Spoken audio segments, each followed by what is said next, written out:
ketika Pak Budi ini mencari rumput, ngarit istilah katanya, ternyata dia menggantung diri di bawah pohon jati.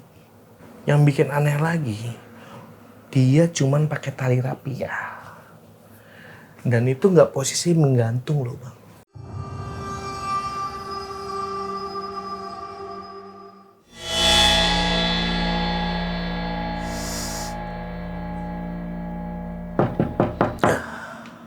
Kula nuwun.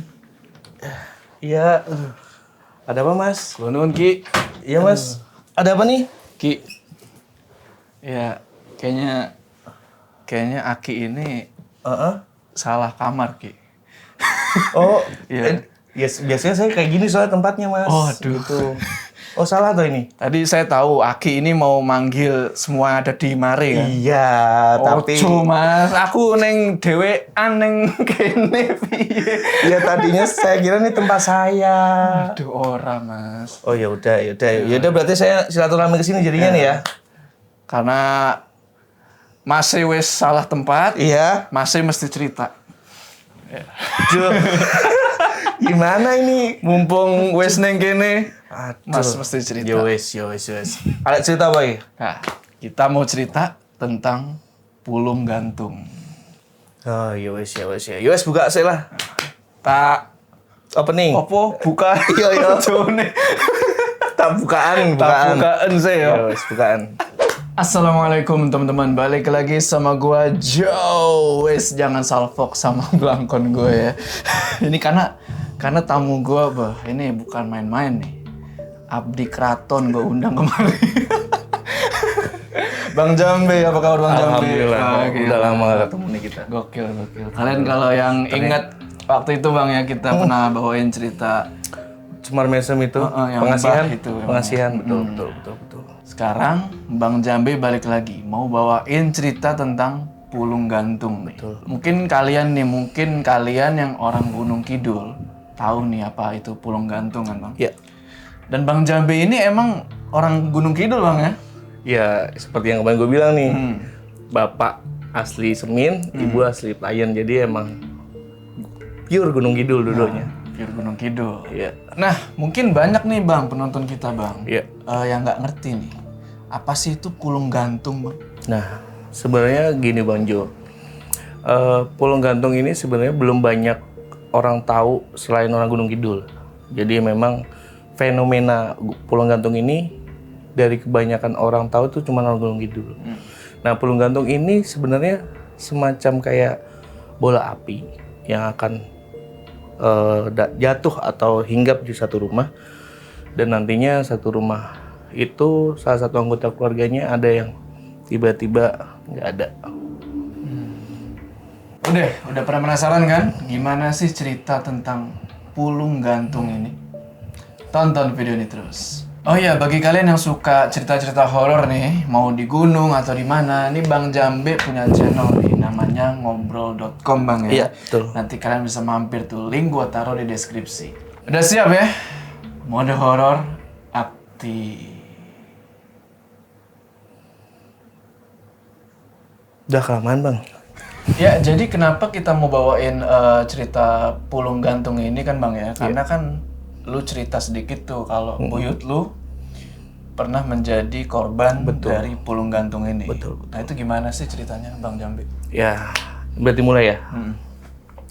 Assalamualaikum warahmatullahi wabarakatuh. Waalaikumsalam. Terima kasih teman-teman, gue udah diperkenankan lagi nih Bang Jo, makasih sebelumnya. Jadi awal kisah ini sebenarnya ceritanya 2 bulan lalu lah Bang. Gue tuh pulang ke Jogja, ke Gunung Kidul, ke kampungnya Bapak. Nah sampai di sana tuh gue sebenarnya ngerencanain buat acara 7 bulanan istri lah.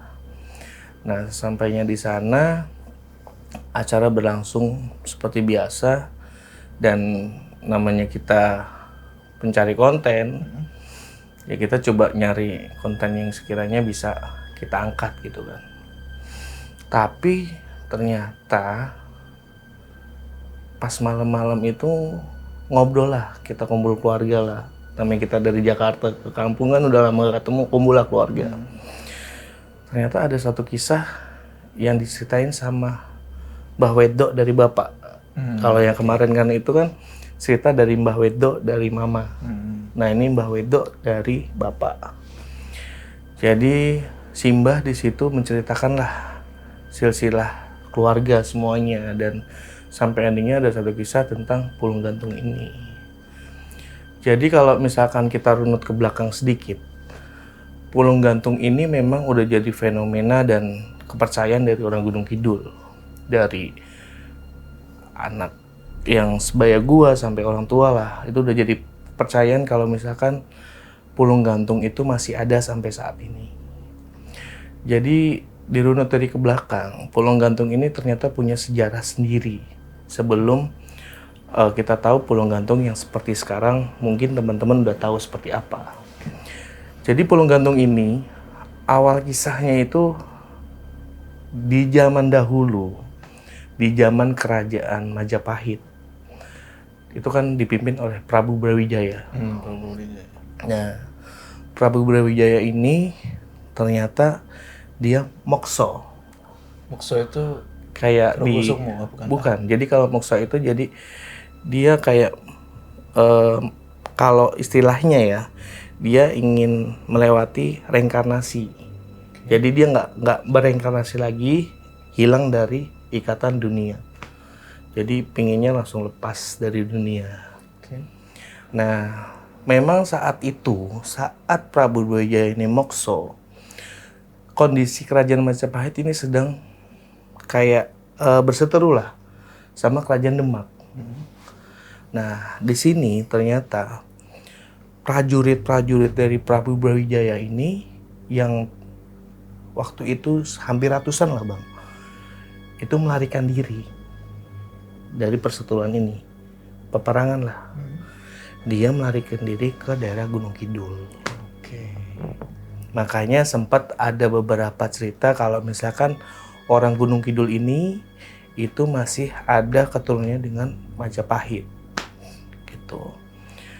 Nah, setelah sesampainya di Gunung Kidul ini, ternyata mereka baru tahu kalau misalkan rajanya ternyata sudah mokso. Udah nggak ada di dunia lah, udah mengangkat diri lah mokso itu. Nah, akhirnya dengan pemikiran seperti itu mereka berpikir, untuk apa gue di sini gitu loh, sedangkan raja gue aja udah nggak ada. Dan akhirnya mereka memutuskan untuk makso juga ngikut dengan cara bunuh diri. Cuman karena kadar ilmu yang dimiliki berbeda dengan sang raja, makanya mereka jatuhnya memang pure bunuh diri. Beda sama sang raja. Nah, setelah prajuritnya ini bunuh diri, ternyata orang bunuh diri itu kan memang dia nggak diterima sama Tuhan dan nggak diterima sama bumi. Jadi gentayangan bang. Dan akhirnya di situ mereka sebenarnya menyesal kok kenapa sih gua bunuh diri gini gitu. Dan akhirnya mereka menjelma seperti bola-bola api. Jadi banyak bola-bola api. Dan mereka memberi kutukan. Mereka memberi sumpah kalau misalkan mereka akan mengajak orang-orang Gunung Kidul untuk menemani mereka. Gitu.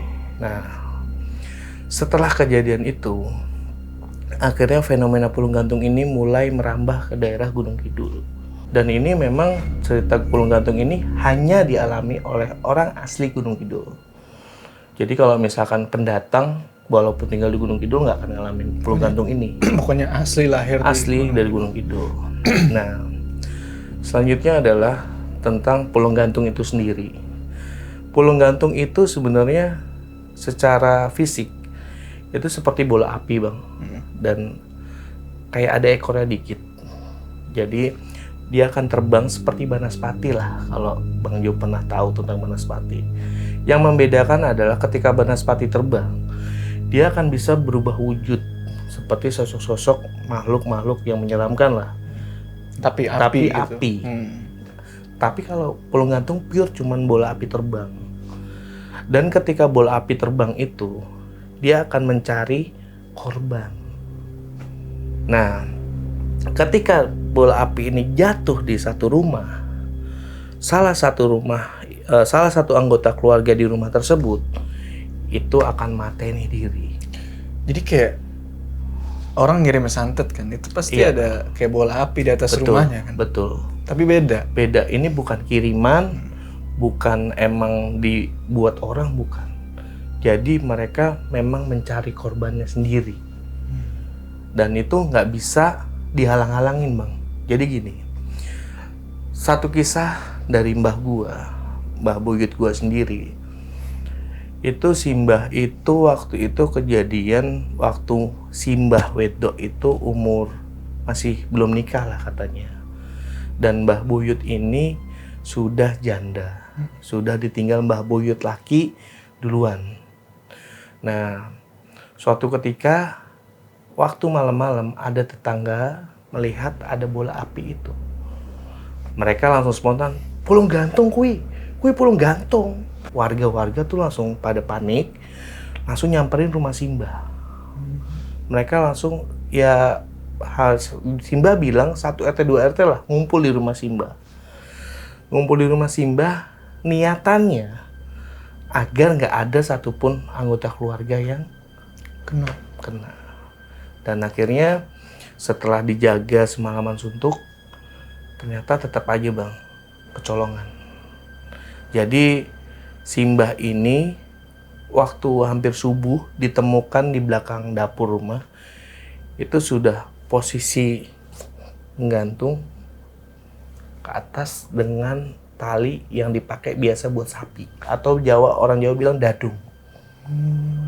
Dengan posisi terikat, lidahnya menjulur. Penjelasan tentang pulung gantung lagi. Pulung gantung ini ketika sudah memakan korbannya madep kemana, entah ke utara ke selatan, itu akan jadi tujuan selanjutnya korban tentang pulung gantung ini. Oh gitu. Jadi madep misal ke rumah itu, Utara ke selatan, kemungkinan rumah selanjutnya itu. Nah, setelah itu, kejadian itu, Simbah diturunin lah dari posisi gantung itu, ditidurkan. Simbah wedok cerita kalau misalkan di zaman dulu tuh ada otopsi ternyata. otopsi. Tapi otopsinya ini berbentuk tradisional, Bang. Jadi gini ya, saat mayit itu ditidurkan, ada salah satu tokoh adat yang mendekati Simbah. Nah, setelah didekati, dia seperti biasa berdoa dan percaya nggak percaya, Bang, itu mayat diajak ngomong. Dia ngomong tapi matanya nggak kebuka, merem, Mulutnya gerak. mulutnya gerak. Ditanya sama orang pintar itulah, sama tokoh adat itulah, lah Simbah ki sedo mergo nopo? Simbah meninggal karena apa? Ternyata setelah Simbah ditanya gitu, Simbah wedok melihat sendiri, itu mulutnya ngecap-ngecap sendiri dengan mengeluarkan suara pelan. Aku izin le, aku malu, karena dia tuh ternyata sedang hamil, Bang. Oke. Simbah buyut sedang hamil dan dia malu dengan kondisi hamilnya dia, sedangkan dia nggak punya suami. Lah, Simbah niki hamil kali sinten. Sama siapa? Nah, Simbah bilang, eneng le, tonggo sebelah, kuwi jenenge Mas Karto. Mas Karto kuwi deingi metengi aku. Ning aku ora kondo karo anak-anakku mergo aku isin. Nah, saurunge aku kaya ngene le, aneng bisikan ning kupingku. Mateni dhewe wae. Mateni dhewe wae. Inti percakapan itu jadi gini, Bang. Simbah itu namanya Mbah Siem. Mbah Siem bercerita tentang alasan dia kenapa bisa sedo seperti itu. Jadi dia sedo karena dia hamil oleh tetangga sebelah. Dengan posisi dia belum menikah. jadi hamil di luar nikah. Dan dia malu atas semua itu. Namun dengan rasa depresinya dia, itu ada bisikan di kupingnya dia, wes gantung wae, gantung wae. Nah bisikan itu yang dirasakan sama Simba, dan Simba pelan-pelan melakukan gantung itu. Nah setelah diajak ngobrol seperti itu, akhirnya langsung dipanggil lah Mas Karto yang di sebelah rumah. Dipanggil, apa benar cerita yang dari Simba ini. Nah ternyata Mas Karto membenarkan itu semua dan meminta maaf atas apa yang diperbuat selama ini. Namun Simba di situ setelah diajak ngobrol, dia bilang dia menyesal kenapa iso sedo koyong ini. Karena bisikan itu kuat banget di kupingnya Simba katanya. Sedo wae, gantung wae. Itu terus-menerus panjang malam katanya. Nah setelah itu akhirnya Simba dikuburkan lah.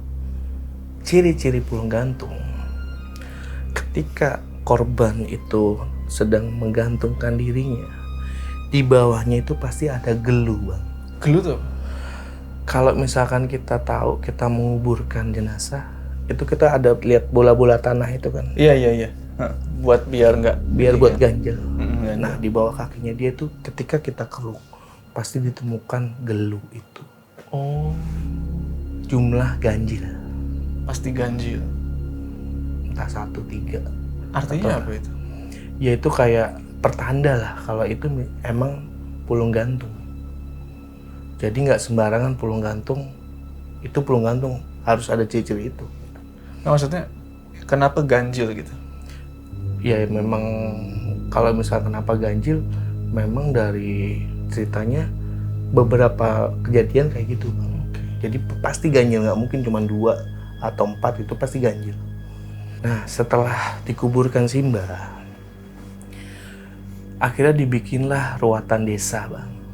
Ruatan desa itu biasanya mengundang beberapa tokoh masyarakat dan masyarakat itu sendiri dan bikin wayang. Wayang. Dan Simba waktu itu dilakukan seperti itu dengan harapan pulung gantung ini nggak menyebar luas lagi, karena yang tadi gue bilang pulung gantung ini nggak bisa berhenti, berlanjut dari rumah ke rumah, rumah ke rumah. Nah setelah ruatan itu kita harapannya ini berhenti gitu loh. Setelah mengadakan ruatan itu, gelu itu pun diikutkan untuk ruatan itu yang kita temukan di bawah itu Bola tanah itu. iya. Nah setelah itu ditemukan, akhirnya diruatkan dan bola tanah itu dikuburkan kembali bersama si jenazah. Setelah sampai situ kita ruatan semuanya, dan biasanya rumah yang sudah dipakai untuk pulung gantung ini biasanya ditinggal, Bang. Berarti dikosongin. Dikosongkan atau dirubuhkan lah gitu, karena ya udah nggak pingin lagi dengan harapan nggak ada pulung gantung lagi. Dan setelah ruatan itu biasanya masyarakat desa akan membunyikan lesung padi, kentongan agar menjauh lah pulung gantung ini.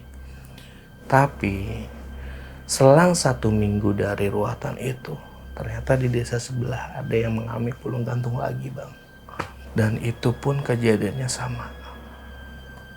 Dia menggantungkan dirinya dan udah dijaga warga juga. Tapi namanya desa sebelah ya, kita kan sambil tahu ya, saling komunikasi. Itu sama, Bang. Jadi dia bunuh diri dan sehari sebelumnya itu ada cahaya bola api dan berhenti di rumah itu, dan akhirnya dia menggantungkan diri. Tadi bener dong yang lu bilang tuh, yang dia menggantungin dirinya. Nah, kemana arah si mayat ini ngadep? Ya, itu korban selanjutnya. Iya, dan itu Simba betul arahnya ke barat dan desa barat yang salah satu yang kena. Oke. Gitu. Kembali ke otopsi tadi. Jadi Simba tuh kalau misalkan pas diotopsi itu sebenarnya ikatannya tuh sebenarnya nggak terlalu kenceng, Bang, ternyata. Karena gini, pulung gantung ini mau dihadang-hadang kayak gimana pun, tetap akan memakan korbannya. Jadi pulung gantung ini memang bahaya banget Bang, ketika kita udah tahu itu ada pulung gantung, udah pasti akan ada yang sedo selanjutnya. Kena. Iya. Dan itu istilah otopsi zaman dulu itu namanya senggro. Jadi waktu senggro itu Simbah seperti itu tadi. Nah, setelah kejadian ini, akhirnya di desa sebelah pun menggelar ruatan juga. Menggelar wayang Kayak desa sebelah. Kayak yang dilakukan Simbah. Dan ternyata berlanjut terus-menerus Bang. Desa ke desa. Dari arah mayatnya itu kan. langsung dari barat, misalkan baratnya ke barat, selatannya desa selatan. Gitu. Nah, lanjut ke akhirnya setelah ngobrol seperti itu tadi, tanya dong, memang pulung gantung ini di desa ini masih ada sampai sekarang? Gue nanya gitu dong Bang. Masih ada 2 bulan yang lalu. Jadi waktu 2 bulan yang lalu, ternyata pulung gantung ini terkadang yang bikin serem tuh nggak cuman dia hinggap di satu rumah dan di rumah itu dia akan menggantungkan diri, enggak Bang. Jadi udah dijaga nih. Kalau dijaga, tahu-tahu dia menggantungkan diri itu kecolongan ya kan. Tapi ini posisinya udah dijaga, nggak ada kejadian, berarti kan alhamdulillah aman ya. Ternyata enggak. Ketika 2 bulan itu adalah namanya, kasarnya panggil Pak Budi lah ya. Pak Budi ini di rumahnya ada pulung gantung ini. Dan setelah sampai malam ditunggu oleh warga, ternyata nggak ada kejadian apa-apa. Ternyata keesokan harinya, di siang hari bolong, ketika Pak Budi ini mencari rumput, ngarit istilah katanya, ternyata dia menggantung diri di bawah pohon jati. Gitu. Yang bikin aneh, mau bagaimanapun posisinya, pulung gantung tuh nggak bisa ditolak Bang. Yang bikin aneh lagi, dia cuman pakai tali rapiah. Dan itu nggak posisi menggantung loh Bang. Ini tali rapiah. Tali ke belakangnya. Ini di sampingnya talinya Bang. Karena nggak menggantung Nggak kan. menggantung. Jatuhnya kayak dicekek cuman nempel aja sama pohon itu tali rapiah. Tapi ya seperti itu. Di bawahnya ditemukan gelu lagi. Jadi mau bagaimanapun alasannya, cara meninggalnya ya menggantung diri. Dan proses menggantung dirinya nggak yang mesti ikat kenceng atau ke atas, enggak. Pokoknya ada tali. Ada tali, tandanya tali, dan kita ke bawahnya itu ada gelunya pasti. Gitu Bang. Dan akhirnya setelah itu nggak seperti zaman dulu banget sih. Karena kondisinya kemarin pandemi, jadi kita nggak bisa bikin ruatan seperti yang dulu lagi, mungkin tahlilan aja. Itu pun ditemukan 2 bulan lalu itu posisinya juga belum yang membiru atau belum, masih hangat, masih baru. Itu ditemukan di bawah jembatan di desa gua. Jadi desa gua tuh ada jembatan, ada pohon jati, dan dia di bawahnya itu. Posisinya nggak menggantung sebenarnya. Dan juga kalau dipikir-pikir gantung pakai tali rapiah kan mana kuat. Iya betul. Kecuali Simbah ya, dia pakai dadung sapi yang biasa buat ngikat sapi, itu bisa. Nah, Kalau dadung kan semacam kayak tambang gitu. betul, itu bisa Bang. Dan akhirnya kepala desa situ pun bilang kalau misalkan kita mesti lebih mendekatkan diri lah. Dan alasan ternyata Pak Budi ini bunuh diri, memang biasanya korban-korban pulung gantung ini diikuti dengan alasan yang depresi. Ya entah tekanan hidup, entah tekanan ekonomi atau apapun itu, pasti diikuti dengan hal seperti itu. Nah kalau Pak Budi, dia anaknya ternyata hamil di luar nikah. Oke. Hamil luar nikah, dia malu, ternyata pasangan anaknya itu pergilah entah kemana, nggak bertanggung jawab lah. Dia malu, dia punya anak perawan perempuan tapi hamil dan nggak ada pasangannya. Oke.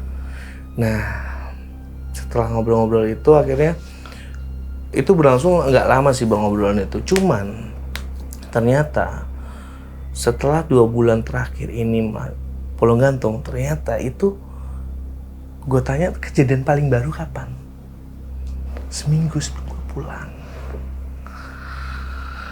Dengan posisi arah terakhir Pak Budi itu. Betul, gue baru mau ngomong.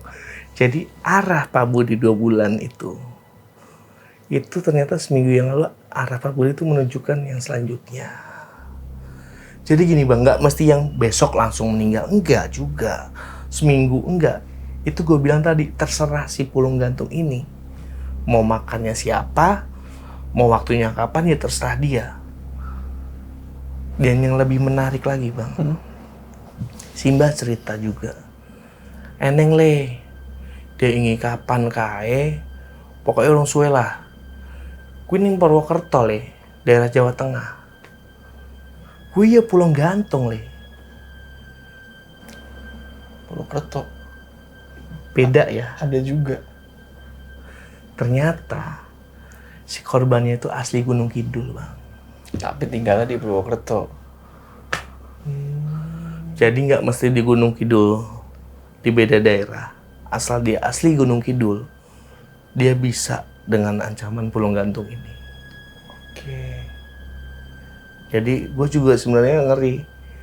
Gue di Jakarta nih, tapi gue asli Gunung Kidul gitu. Tapi ya balik lagi, lillahi ta'ala yang punya Ya, hidup dan nyawa tuh semua Allah. Gitu. Bener bang.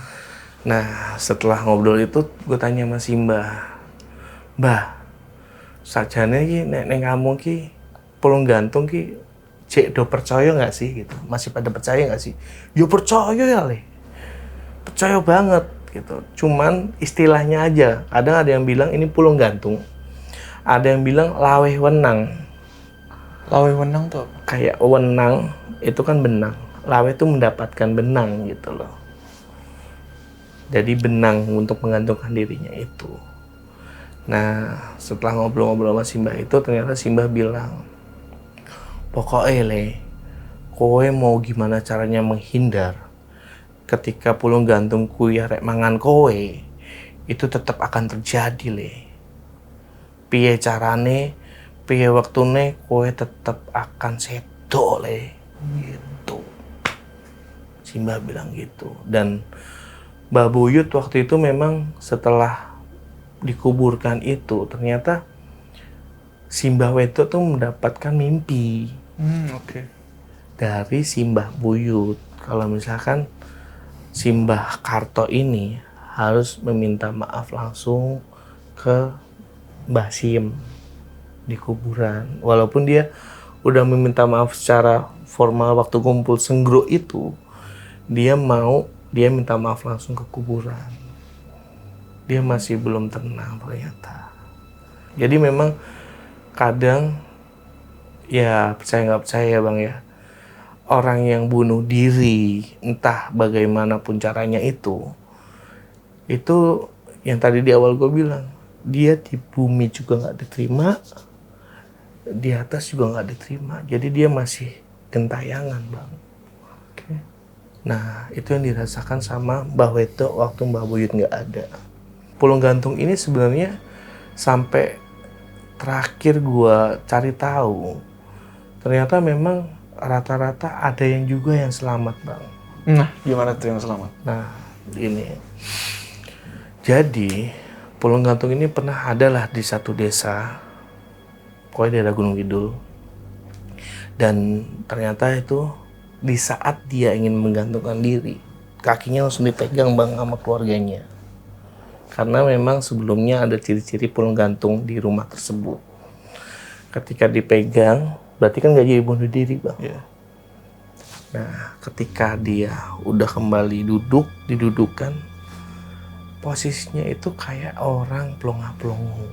Jadi yang nggak bisa diajak komunikasi, yang cuman diem aja.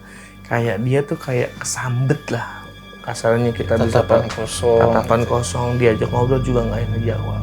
Dan tentunya setelah dicari tahu dari narasumber ini, dari orang yang bercerita ini, ternyata memang dia sebelum menggantungkan diri itu ada bisikan, mateni dewe wae, mati yo, gantung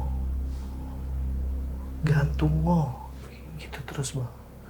Jadi memang benar si prajurit ini memberi kutukan, gue akan ngajak orang-orang untuk menemani dia dengan cara gantung diri itu.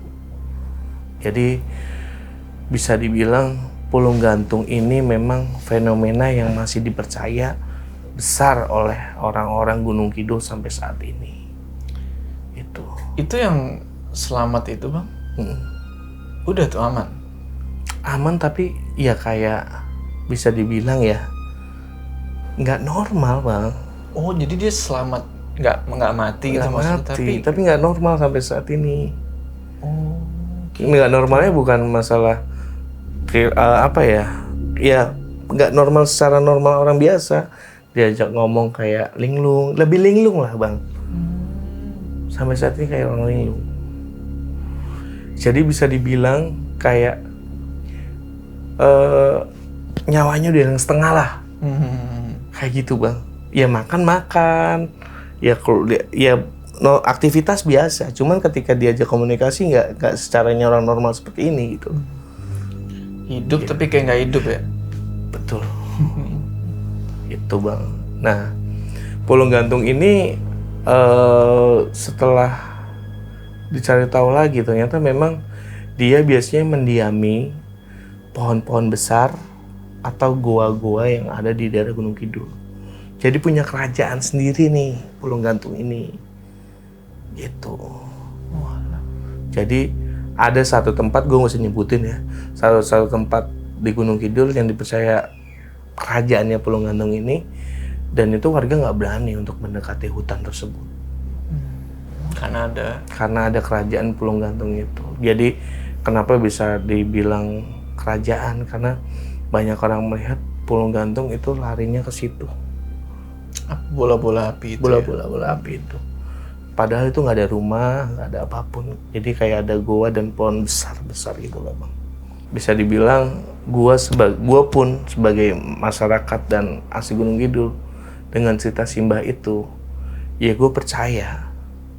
Karena ternyata Mbah Buyut dengan proses senggruk yang tadi dibilang otopsi tradisional itu, ya dia bilang, mateni dewe wae, gantungo, itu bisikan itu bang. Kita balik lagi bang ke yang selamat itu, gue penasaran. Bukannya kalau selamat nih, kan tadi korban selanjutnya dia tergantung dari korban sebelumnya kan, kemana dia ngarah kan. Nah kalau selamat ini gimana? Ya balik lagi bang, gue bilang tadi ya, Allah yang ngatur semuanya. Ya. Iya. Rahasia Allah tuh. Cuman ya itu bang, nggak normal. Jadi nggak normal. Linglung, kayak kalau tahu tuh orang stres lah, kayak orang stres bang. Gangguan jiwa ya. Gangguan ODGJ ya, kayak gitu bang. Jadi kayak hilang setengah gitu loh. Padahal sebelumnya dia nggak seperti itu. Tapi setelah itu dia jadi kayak orang yang lo bilang hidup tapi kayak nggak hidup. Itu dia selamat karena ditungguin kan sama orang-orang. Tungguin sama orang-orang, ditungguin bener-bener ditungguin banget bang. Katanya tetangga-tetangga kampung ya, ditungguin banget. Nah memang dia kelihatan kayak ngambil tali nih di belakang rumah. Gerak-geriknya udah mencurigakan gitu kan. Terus pas mau gantung diri ini langsung ditangkap tuh kakinya. Jadi dia kan naik ke atas kursi. Naik ke atas kursi dia tangkap nggak bisa ke ini. Prosesnya pasti kalau misalnya di rumah seperti itu, dia naik ke atas kursi, terus coba bikin ikatan, gantungan diri dan langsung bangkunya tuh langsung dipancal gitu. Gitu. Tapi ya keanehan pulung gantung itu nggak mesti di rumah. Yang tadi satu cerita ada yang di gunung, dia gunung dia ngarit, dia nyari rumput dengan posisi tali rapia yang kita bilang rapia pun sebenarnya mungkin bisa, cuman dengan proses ikatan yang nggak terlalu mengikat ke atas itu loh bang. Nah itu dia bang, gimana matinya? Nah itu menjadi masih misteri sih bang tentang pulung gantung ini. Dan teman-teman mungkin ada yang orang Gunung Kidul dan pasti tahu tentang fenomena pulung gantung ini, atau mungkin pernah terjadi di desa kalian. Dan rata-rata ceritanya yaitu tahapannya ya, bola api terbang jatuh ke rumah dan salah satu anggota keluarganya nggak ada, ditemukan gelu, arah mata anginnya kemana itu korban selanjutnya. Terus lu ada siasat gak buat menghadapi itu? Kalau misalkan siasat untuk menghadapi pulung gantung, ya tadi bilang kepala desa itu biasanya kan memang apa ya, bikin kayak yang gue kemarin ngobrol ya, Pak Dukuh, gue ngobrol sama Pak Dukuh juga. Okay. Pak Dukuh sebenarnya untuk menghadapi fenomena pulung gantung ini udah nyiapin beberapa cara, kayak misalkan penyuluhan, entah penyuluhan tentang hidup atau apa, jadi ya pengajian juga, jadi banyakin kegiatan kayak gitu di desa itu. Cuman ya balik lagi bang, depresi ini jadi faktor terbesar dari pulung gantung. Oh jadi gini bang ya, kan orang depresi nih, Iya. masuk nih pulung gantung kan Iya. lewat bisikan-bisikan itu. Betul. Jadilah itu dia. Makanya dibilang di awal si prajurit ini kan dia kayak sumpah serapah, memberikan kutukan. Gua nggak mau kayak gini sendiri, gua akan mengajak orang sebanyak-banyaknya untuk menemani gua. Itu bang. Gua tahu gimana caranya lu biar nggak kena pulung gantung bang. Gimana bang? Lu nggak boleh depresi bang. Ya alhamdulillah sih, ya teman-teman juga tahu lah kita. Ya paling tadi ganggu aja yang tadi mungkin gue tuh siasat itu men. Pokoknya lu harus have fun terus bang. Betul. Paling gitu bang Jo cerita tentang pulung gantung gua waktu kemarin gue pulang kampung. Jadi sebenarnya gue udah tahu udah lama bang tentang pulung gantung ini. Cuman gue nggak apa ya, nggak secara detail seperti kemarin. Ternyata Mbah Buyut jadi korban karena waktu kecil itu di kampung Mama, di kampung Simba tuh SD ya, SD kelas 5, kelas 4 tuh, belum SMP lah. Itu sering banget gue lihat bola-bola api terbang di atas pohon gede terbang. Terus gue nanya, mbahku ya apa mbah? Wes le, mlebu wae, wes asa didelok. Udah masuk aja nggak usah dilihat. Karena gue waktu kecil kan memang pulang waktu zaman SD ya, itu libur sampai sebulan. Zaman itu ya. Iya. Kalau sekarang kan libur paling 2 minggu ya. Di kampung tuh libur sebulan ya, hampir udah tahu lah semuanya kegiatan gitu loh. Nah proses liburan itu yang bikin gue lihat hal-hal seperti itu bang. The real Gunung Kidul. Gunung Kidul. Oke bang Jambe. Iya. Kira-kira dari cerita ini ada nggak sih pesan-pesan yang bang Jambe mau sampein nih ke teman-teman gitu? Iya siap. Jadi setelah ngobrol-ngobrol sama si Mbah kemarin, nah sempat nanya-nanya deh tuh, Mbah, nah kira-kira pesanmu yo piye ben orang yang pulung gantung. Nah itu ada si Mbah memberikan jawaban sebenarnya. Oke. Si Mbah bilang ini, pokoknya le, nek selama kowe urip eling karo Gusti Allah, Ingat Allah. kowe ora bakal kena jenenge pulung gantung kuwi. Dan nek jenenge kowe wis waktune emang sedo, ya wis emang waktune. Neng jenenge pulung gantung kuwi ora bakal nyerang sing wong beriman. Sing inget Allah, sing ngerti Allah kuwi ora bakal. Makanya orang depresi itu biasanya lebih rentan diserang dengan setan-setan lah bang. Bener. Orang-orang depresi itu lebih gampang yang ngalamun jadi kerasukan, terus kerasukan tiba-tiba dia bunuh diri. Ada orang kerasukan bisa langsung bunuh diri. Ada juga yang tiba-tiba dia ngalamun, terus pemikiran dia kemana-mana, minum obat apa. Ya proses sebenarnya pulung gantung ini cara orang Gunung Kidul dengan ceritanya ya. Sebenarnya proses untuk bunuh diri kan kita juga tahu.